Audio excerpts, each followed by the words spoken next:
My classmate Noelle and I wanted to create a user interface that could provide people with some tangible information about different mental diagnoses.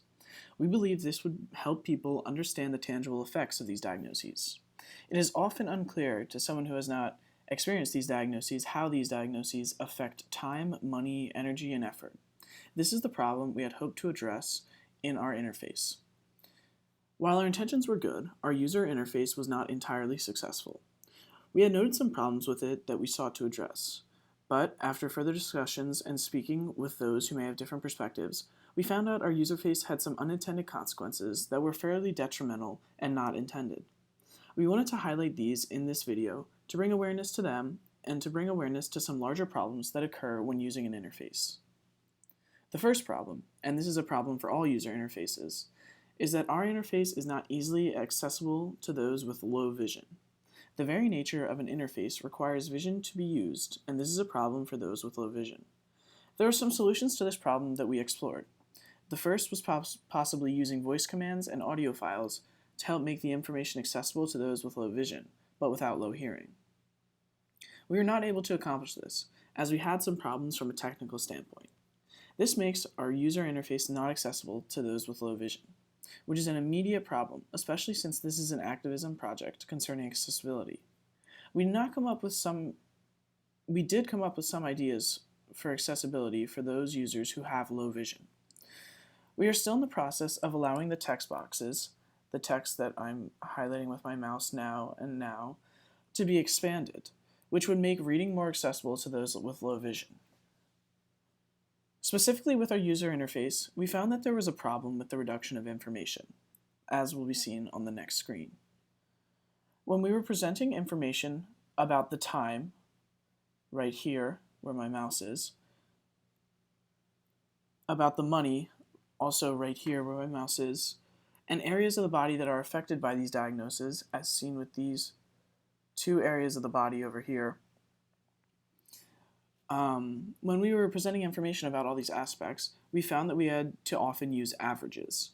Since these diagnoses can have massively different effects between person to person, reducing the complexity of the effects of these diagnoses to averages disregarded this complexity in place of normalcy. Since we wanted to allow information to be clearly and succinctly seen, we found that it was necessary to reduce the quantity of information. However, by doing this, we inadvertently applied normalized standards to our project, which doesn't respect the wide complexity and differences in the effects of these diagnoses. For example, if you will see the screen now, bipolar disorder uses an average weekly cost and an average weekly time commitment. This is true for all of the different mental diagnoses that we had selected. We found it was necessary to reduce the quantity of information, as has been said. However, by doing this, we inadvertently applied normalized standards to our project, which doesn't respect the wide complexity. In a similar way, we used a depiction of two human figures. These two human figures represent the idea of the reductive male-female gender binary. This disregards the diversity of the human figure and uses averages instead. In hindsight, it would have been more useful to use a non-gendered body that is more representative of the diversity of the human form, and also a divergence from the classically normal representations of the human body. As you can notice at the bottom of the screen, right here, these buttons correspond to a label of mental diagnoses. These labels put too much emphasis on the DSM and can often be detrimental. This is because people assume that the identity of a person with a mental diagnosis is encapsulated in their mental diagnosis. This is untrue and wrong, but by using these labels in our project, we perpetuated this problem. Again, this was never our intention, but this is how our project was perceived. In our minds, perception was more important than intention because the perception has real effects. This is why we made this video, to highlight some of these perceptions. We also wanted to highlight some people who live with these diagnoses, as will be seen here. We discussed persons with these diagnoses for all the different kinds of mental diagnoses. However, by using certain people to describe these people with diagnoses, we inadvertently used examples of only famous people with these diagnoses. We used some of these in our video, in our video, but this presents these diagnoses as something that is to be overcome or to be beaten, which enforces the idea that these diagnoses are a detriment or a problem. The final problem with our user interface is that users may see this as a comparison with one diagnosis seen as the worst. These diagnoses are different and no one is worse than the next, but our user interface allowed for these diagnoses to be compared. For example, it is very easy to first click the tab of schizophrenia, look at the average weekly cost, the average weekly time commitment, common treatment options, and areas of the body that are affected.